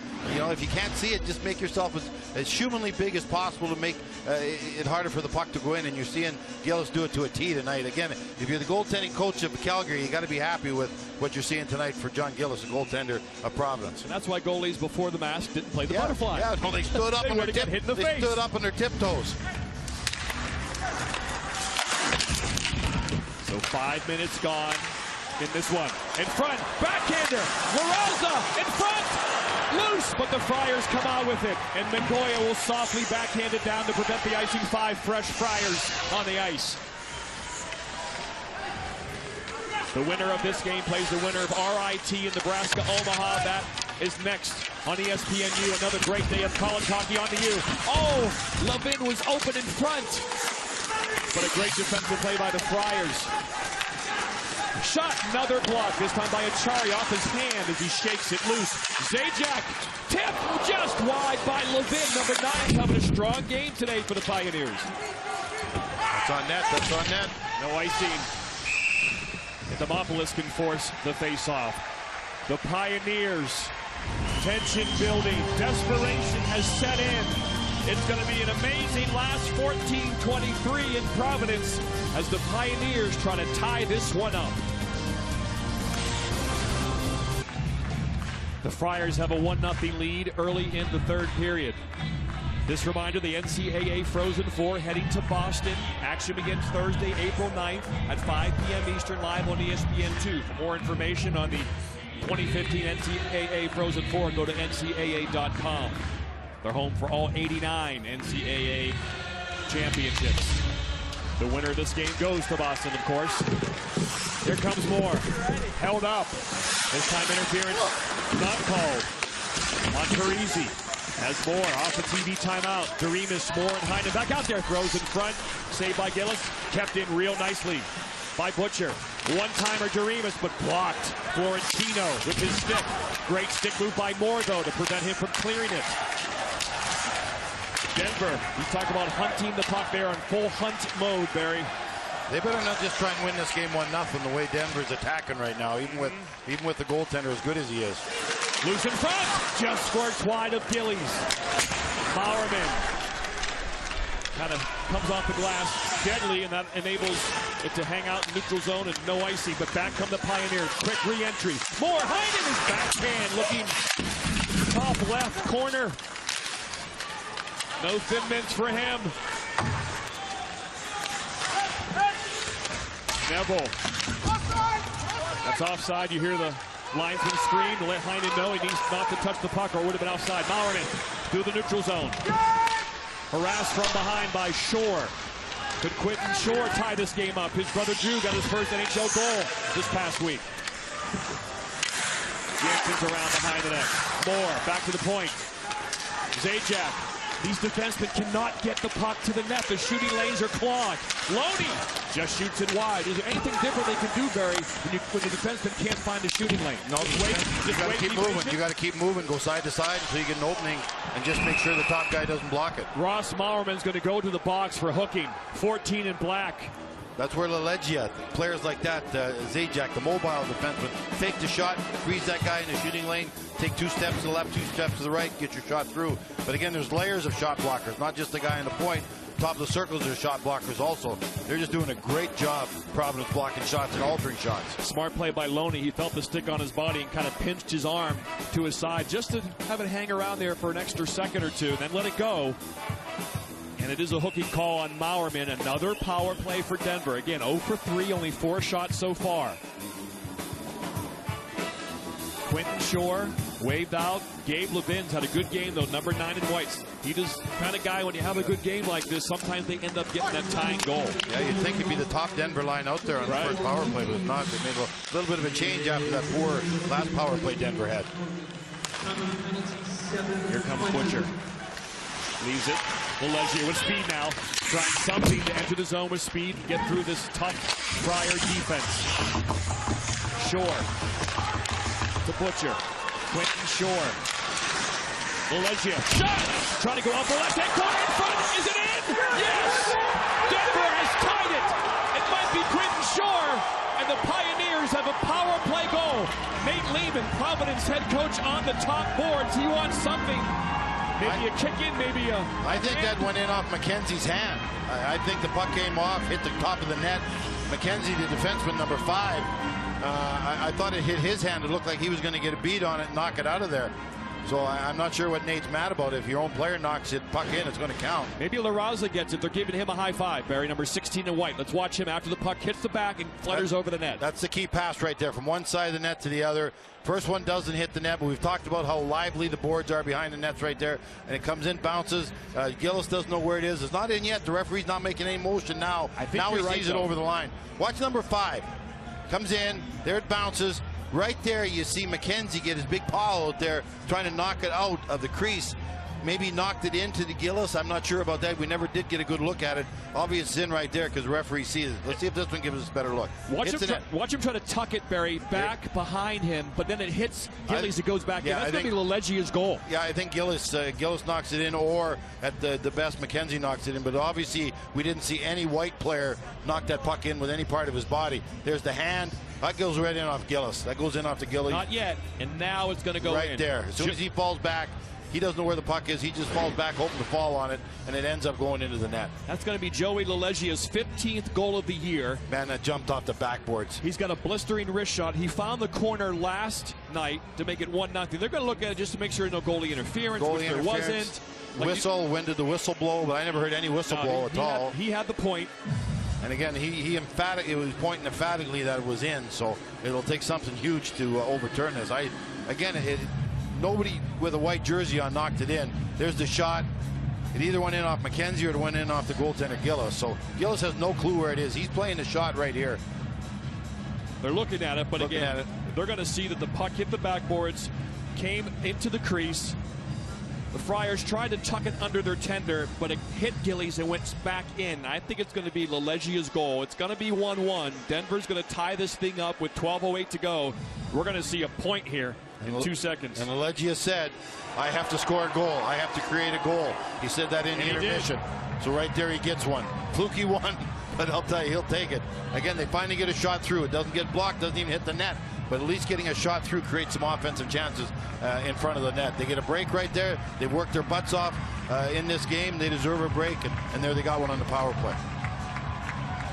So LeLegier with his 40th point of the year. Heinen leads the team in scoring. Trevor Moore is second. LeLegier is third. And the Pioneers get the power play going, looking for more. They have the momentum again in this game. One too many Friar penalties finally cost them. And the Hobey Baker finalist, Joey LeLegier, there he is. Number 21 from Burnaby, British Columbia. A beautiful place. If Nate was arguing, it had to be maybe he thought goaltender interference. They pushed him back.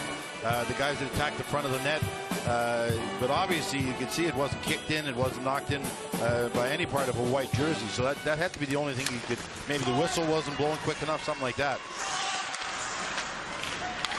Overtime, Johnny. We got overtime now. We're sniffing. And almost going to start to feel like an overtime soon. In front, rebound. It's loose. Post. Oh, Chari almost had his second of the game. The net is off. The whistle blows. The faceoff will come back down into the Denver and Noel Chari, number 24. The puck was sitting in front, and he almost poked it in. Great shift for Providence. This is exactly what they needed. They got to get the momentum back. Good shot from the point. Good hunting the puck in front of the net. Oh! There's a loose puck. There's the Providence player right there. Chari again in the middle of everything. He's having a great game for Providence. So again, that's a shift that you need. Right after the Denver scores a goal, Providence has to take the game back, and they did right there. LeLegier from Shore and Butcher to make it 1-1. And back come the Pioneers. Arnold forechecking, comes around, kept in by LeLegier. He's right back out there again to try to get the go-ahead goal. This is the unit that started the game for Denver. Nice move. Doremus. Here come the Friars. Soft dump in. No icing. It was behind the red line, but it's soft enough to prevent it. Good forechecking by the Friars. That was an example of chip and chase. When you hear chip and chase being mentioned. Over the net off the blast by Wallman. Now the Friars have some zone time. Florentino dispatched off the puck beautifully, but he re-steals it from Zajac. And they battle. Moore comes over to support. Heinen, and back comes Moore. Tips it over to Heinen. Throws it towards Gillies. It's wide. Gillies.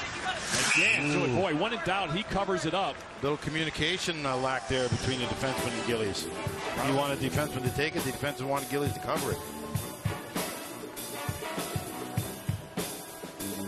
Both these schools trying to return to the Frozen Four. Been a long time since Providence has been there. 85 for Denver standards. 10 long years since they won the national championship. Back-to-back national championships in Boston and Columbus. 04-05. They haven't been back since. Butcher walks in. Shot. Saved by Gillies. Puck right next to him, and he covers it up. Boy, Will Butcher, number 7. You can see why he's been on the last 2 World Junior teams for the U.S. He is an impressive, skillful defenseman, number 7. Great mobility. Denver's defense is like that. Yeah, they're not big, they're not powerful, they don't win a lot of physical battles, but they do it with their speed. They're in the right position. They're on the defensive side of the puck, and they can join the rush offensively when you need a goal. We've seen that yesterday, and we're certainly seeing it today again. Although Providence has done a heck of a job picking those guys up. Even the goal that LeLegier scored, it wasn't even on net. Wasn't even on net. Hit the back glass, fluttered into the crease, and got knocked in off of Gillies. La Raza. Didier. The senior. You can't even shoot the puck at the net. You got to shoot it wide right there. You get a block. McKenzie. La Raza knocks it down in midair and throws it right back in again to keep the pressure on. We're approaching the halfway point of the final period. With a Frozen Four berth on the line. 2 schools hungry to return. It will be a big deal for both of them. 25 years for Providence. 10 years for Denver. And a trip to Boston. Certainly close by for Providence. An arena they're familiar with. And for Denver, good memories. They won a national championship there. Loney behind the net. Big line on for Denver in terms of size. Shore tries to dig it out. Loney tries to fish it out. But the big Goya gets it. Here come the Friars. Oh! Hard hit, head hit! That's going to be a penalty. Shot to the head will be called on Alegia. He doesn't like it. Oh, now 2 arms are up. I don't know if that's for the same hit or a separate penalty. This is big. When we come back, we'll take a couple looks as we go to break, Barry. Joey Alegia tied it, but now he'll go to the box. Bam! This could be 5, could be 2. We'll find out next. Another great winter of outdoor skating. Peter Fiola and Kevin Curtis are explaining to Grant Arnold that Joey Alegia is done for the day. A misconduct for a shot to the head in the neutral zone to a defenseless player. Jim Montgomery obviously upset, not only because they're going to be shorthanded, but because he loses his best player for the rest of this regional final. Johnny, one of the biggest differences between the NHL and college hockey is on a hit to the head, the onus is on the hitter. The onus is not on the player with the puck. The onus is on the hitter to make sure he does not make contact with the head. Obviously right there, Alegia makes contact with the head. The onus is on the Denver player. That's why it's a 5-minute major. I think it's the right call. We've seen it over and over again in college hockey, year after year, year in and year out. We're talking about it. We've seen games change, and this could be one of them. But the guy doing the hitting, he has to make sure he doesn't make contact with the other player's head. Now we're back into the replay booth for some reason. It might. We're still going to look at it, even though Alegia has always been escorted to the dressing room.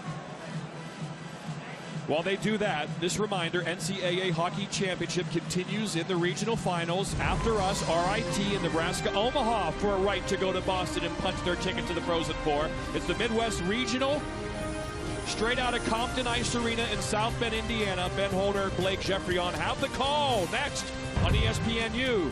So again, they go back in, look at it again, do Peter Fiola and Kevin Curtis of the ECAC, and let's see if anything changes. I don't see why it would. Again, in the tournament, we can review these hits to decide, should it be a game misconduct?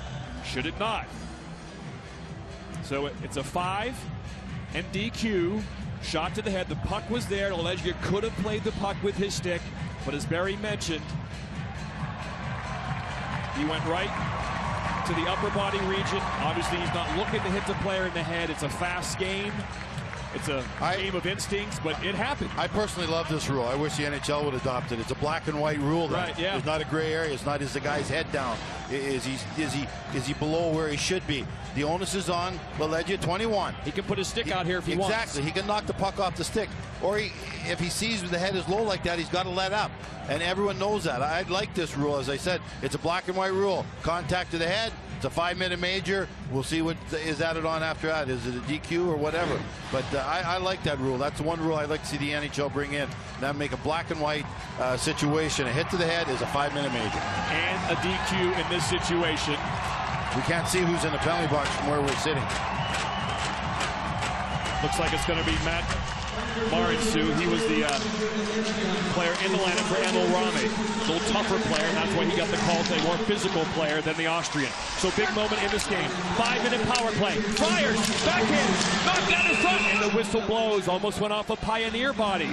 So obviously this is a twofold story. One, the Friars have a 5-minute power play to try to take the lead to advance to Boston, and Denver's best player will no longer play. I love the way the Friars are attacking the net like that. That's a great play. You might not score in the initial attack, but you got to lose pucks, you got rebounds. Again, this is how Providence scores most of their goals. Second, third opportunities. I love that fact. That's why you never go into a slump when you continually attack the net like that. It's not pretty, it's not fancy, but an ugly goal like that counts the exact same as a 4-way passing play and a wide open one-timer. The pressure is on Tanner Gillette, the Denver goalie now. Jankowski wins the draw beautifully to Saraceno, to Gilmore. Throws it to Mauerman. 4 forwards and 1 defenseman. Jankowski hits the ref. As he tried to go to Mauerman, it goes into the Denver bench. Shoot the puck over the glass in college hockey, not automatically a penalty like it is in the NHL, although that went in the bench anyway. Just if you're wondering, that's not an automatic call in college hockey. Jim Montgomery, what does he say to his team now? Hey, just a challenge. It's another challenge. It means more ice time for the guys on the bench, more ice time for Butcher, more ice time for Plant, especially Neville, more ice time for Neville. So it's just an opportunity for somebody else. That's the only way you can handle it. Yeah, down to 5D. That's the one thing when a D-man gets disqualified, perhaps it hurts you more than a forward. And your best D. Yeah. He would have probably played 7 of the last 850. So this is a double whammy. There's no doubt about that. First things first, killed a penalty if you're a Denver Pioneer fan. As you watch on ESPNU, Shane Luke had 2 goals yesterday. Looking for another big one here. Back to the point. Wallman shot blocked beautifully by Nolan Zajac. Wallman again, the St. Louis Blue draft pick. Back to the point. Wrist shot deflected and saved by Gillette with Achari right in front of his gill. The bucket of Gillette comes off, and the whistle obviously automatically blows. Well, it was a great save right there. Execution by Providence was fantastic. They got the shot from where they wanted. Puck movement was great, but Gillette was out high, very aggressive. He's gotten stronger as the game went on, man. I really love the way he's playing. There's that pass out slot. Good job. Good by the top guy right there. Excellent job. Right outside. Beauty. Doesn't go up the middle, so it gets knocked down. Use the boards. Boards never let you down. The glass is your best friend. But again, you know, this is the biggest 4 minutes of Gillette's career. There's no doubt about that. Not a big goalie, just 5'11" compared to the tiny by today's standards. The other end of the ice is 6'5", so he's got it by half a foot. So Gillette got to protect those corners and protect his team's chances to get to Boston. Doremus wins the faceoff and moves around and almost walked in. That's a pee-wee move right there. Steal by Heinen behind the net. Now see if Denver can draw a penalty, at least get back to even, if they can possess the puck. In front. Dangerous situation. Here come the Friars on the power play now. And on the rush, Nagoya. Tries to go to Jankowski. He has it back again.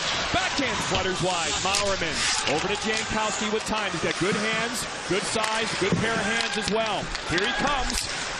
Curls away. Down low to Maurerman. Ross Maurerman, a slow start this year. He heated up the second part of the year. Jankowski, Maurerman, shot! Deflected wide. Jankowski keeps it in. Calgary Flame, first round pick. Softly in front of Mingoya. Jankowski's not looking to shoot at all. He's in full Joe Thornton mode right now. I think they better start throwing a couple at the net to pull that box a little bit tighter. Pretty aggressive right now. Maurerman, Jankowski. Gilmore will get there to keep it in. He's got Mingoya set for a one-timer. Here it comes. Bam! But he's banned on it. Got into his feet too quickly and jammed him. Behind the net, Maurerman is dangerous. This is a wraparound. 2 jabs at it. No goalie stick. Goalie stick behind the net. But luckily, the Pioneers clear. See what Gillies does with it. He'll be patient, leave it for Gilmore.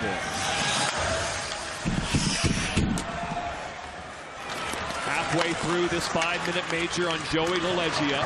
Hit to the head, 5-minute disqualification.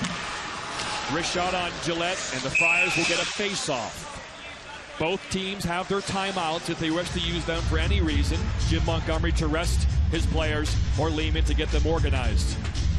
Denver's penalty kill in non-conference games, you see, T3 in the NCAA. So they're used to this. One reason why they've been a consistent team from beginning to end this year. No long losing streaks as they do everything very solid.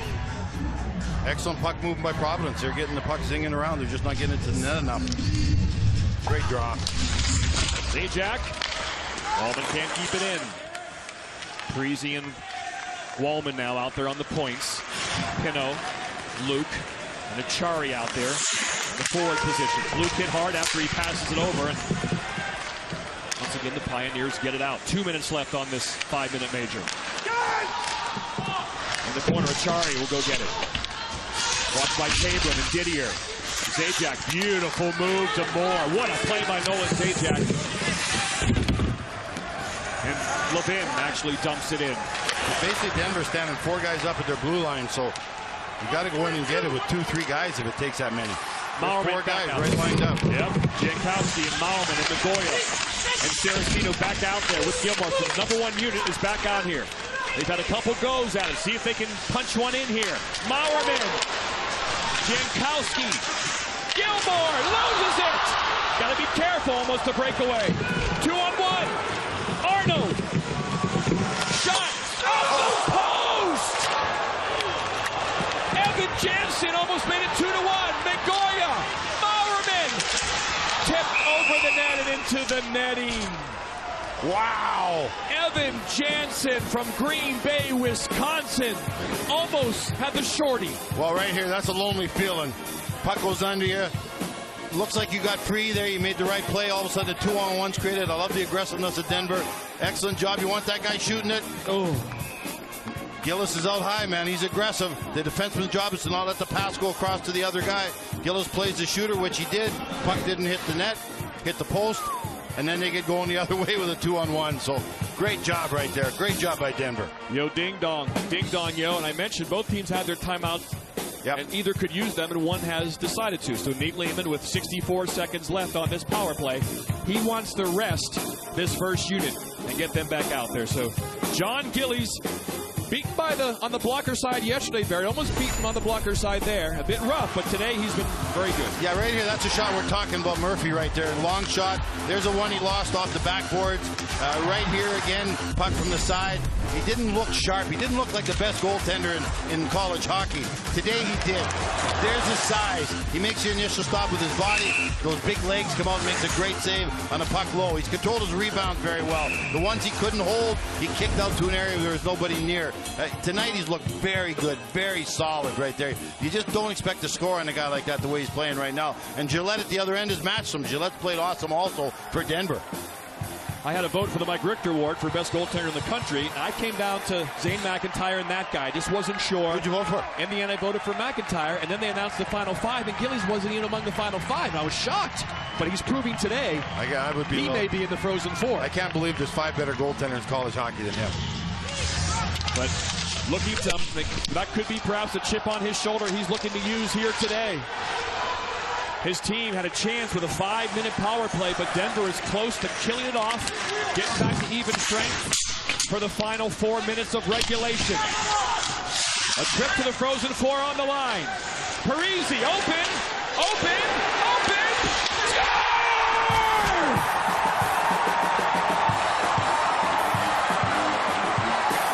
2-1 Friars. Tom Parisi with his 4th goal of the year. Johnny, the presence of mind Parisi showed there. He faked it 3 times. He froze the guy in front of the net. Nobody came out to him because every time it looked like he was going to shoot it, everyone just picked up men in front of the net. He faked it, went a little closer. Watch right here, he gets it. Nobody goes out to him. Now it's a fake. Freezes everybody. Fake again. Freezes everybody. Everybody's picking men up. Nobody goes out to him with those 2 or 3 fakes. And then finally he throws it low side right there, low blocker side. Normally a guy would be in his face right there, but there's the fake that throws everybody. There's the second fake that throws everybody. And he walks into the top of the circles and throws a wrister by the goaltender Gillette. Great presence of mind there. Not to panic with it. Look at the fakes change everything. The fakes change everything. That is an awesome, awesome goal right there by Parisi. That goal has defined this game for both goalies. Tons of traffic in front of their eyeballs. They can't see a thing. They got to get in position and hope the puck hits them on a lot of situations. That time it did. Still got the power play, John, for 30 seconds. It's a major. Mowerman, what a save by Gillette with the leg. And as Barry mentioned, because it was a major, the power play continues, although it is just about over. Gillette catches and leaves. And Matt Marcineau is about to come out of the box. 7 seconds. 7 seconds left. So it's Parisi from Wallman and Luke on the power play. That's a big time goal. Biggest goal of his life as a Friar so far. I just loved. He never panicked with it. Most guys, I would have got it out there. I just turned and shot it, man. I wouldn't want it to carry that thing. He just, ice is getting heavy. You know, never not panicking with it. That's awesome play by Parisi. Time now for the Pioneers to dig deep. They got 4.5 minutes left. 5-on-5 hockey. And I'll tell you, Providence now cannot give the referees a chance to call a penalty here. Here they come. Tanev throws around the net, walked by Zajac, still has it. Reverse to McFarland. McFarland curls, comes out, but good check by Quentin Shore. Nice move. Shot, but again, Shore had stick on stick to send that thing wide. Under 4 minutes left. Shore goes around McKenzie. Moore knocked down. Broken up nicely by McKenzie. Here comes Tanev. He's got good speed. Oh! Little interference from Zajac, but not called. Back come the Pioneers. Shore. Just, you know, Barry, that's just a referee just calls a 5-minute major. He's got a little more goal for that one team. And they're going to be tighter on the other team. If there was a scoring chance, maybe not, but that was kind of a 50-50 call, so he gives Zajac a break. Here's Luke to clear it out. Back comes Zajac now. Nice move. Gets it in deep around the net. Wrapped around there by Mark Adams. Providence plays 7 defensemen. So right now they have 7 defensemen. Denver has 5. So Nate Lehman can have fresh skaters out there on D the rest of the game. They've used their timeout. Jim Montgomery still has his. Fresh skaters on for the Friars. This is going to be icy. The crowd is starting to sense this could be a return to the Frozen Four. Jim Montgomery has a timeout. He's got to pull out all the stops here. He needs someone to come up with a big goal. Everybody's getting organized here. Nate's trying to settle his team down, get them focused again. Jimmy's got the same thing. They'll be talking about who's going to take the goaltender, when we're going to pull it, things like that. Everybody's going to know their role with what happens. You got to win the draw here. Butcher. But McKenzie is there for Providence to throw it right back in again. 1-4 checker for Providence probably. You're not going to see 2-3 guys get caught deep. Bam! Big hit by Achari. Achari's been great. Here comes La Raza. That's onside. In front! The backhander goes wide. Butcher keeps it in. Denver begins to gamble. Plant the defenseman. Way in deep. Here's Heinen. Shot saved by Gillies. Didn't see it, but it hit him. And the Friars get it out. That's just one of those big body saves that he makes. That's why you got giant goaltenders now. 5 fresh Friars on the ice. Short shifts the rest of the way for Providence. Nice play by Wallman. Calm play to Gilmore. Maurerman. Here comes McParland. McParland's been busy this weekend with shots on goal. That one goes wide. He's got Wallman at the point. One-timer. Just wide. Boy, Wallman's got a heavy shot. Taken down. Into the boards is Gilmore. Under 2 minutes left. Go. Providence. Whoa. There's the goalie gone. Goalie is pulling for Denver with 98 seconds to go. Empty net for Tanev. Tanev. Score!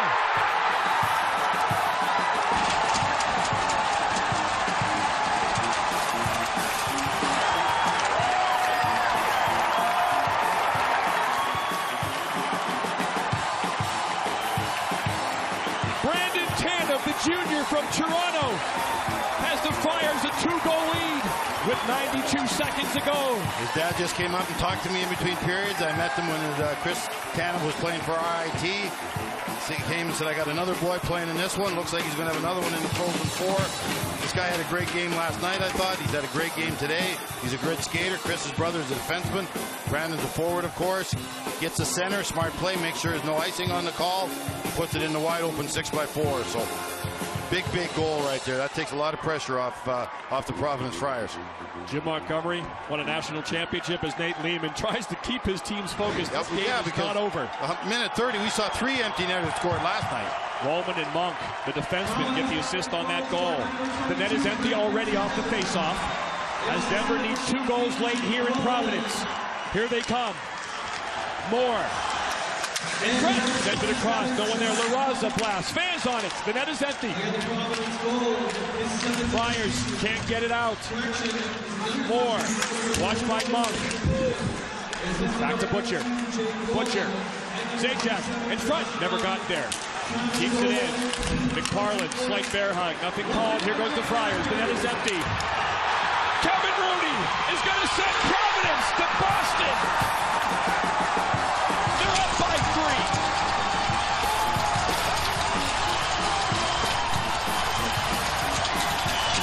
Now, as a coach, Johnny, you can let them celebrate. When it was only a 2-goal lead, you couldn't let them celebrate. But 3-goal leads, you can let them celebrate. RIT trying to pull off the Cinderella story in the Midwest, and we have a Cinderella story here in Providence, certainly aided by short travel, a supportive fan base. Jim Montgomery in Denver is stunned. And the 5-minute major to Lelegia. That helped a lot, too. That certainly changed the course of this game for a couple of reasons. The power play goal and the loss of Lelegia for the rest of this tight, contested game. Providence has been great. They've been great at everything. They've been great with their offense. They've been blocking shots. When they've needed goaltending, they've got it. They've controlled the great skaters of Denver today. So Providence, after a 30-year wait, is going to return to the Frozen Four. They'll be on their way to Boston. Boston University in North Dakota already there. Providence joins them. And then coming up next on ESPNU, it's RIT or Nebraska-Omaha. Providence will probably get a nice Peter Pan, first-class Peter Pan bus. Saved by Gillies on the blocker. The Friars' prayers have come true. They have made the Frozen Four.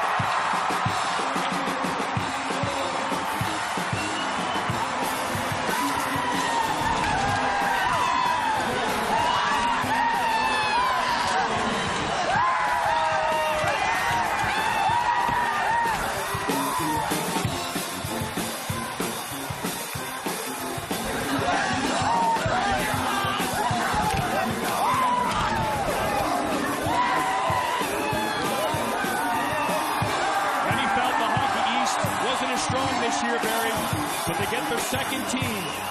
Nate Lehman built a program in Union, came to Providence after you mentioned some down years. First time ever, 2 straight trips to the tournament, and his second try, they're going to the Frozen Four for the first time in 30 years. And a very Union-like team, good at everything. Good skaters, smart, they don't take bad penalties, good in net, very disciplined.